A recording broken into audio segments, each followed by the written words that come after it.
ନାଇଁ ନିହାତି ଏକ ଦୁଃଖଦ ଖବର କାହିଁକି ନା ଗୋଟେ ବିଦେଶୀ ଝିଅ ଆତ୍ମହତ୍ୟା କରିଛି।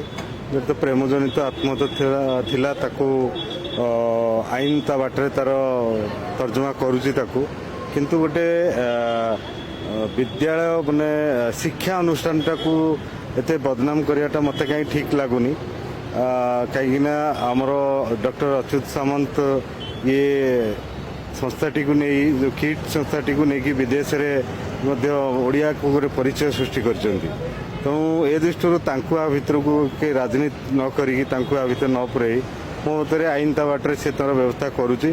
ନେପାଳରୁ ପିଲା ମଧ୍ୟ ଆସିଲେଣି ଫେରିଲେଣି କିଟ୍କୁ।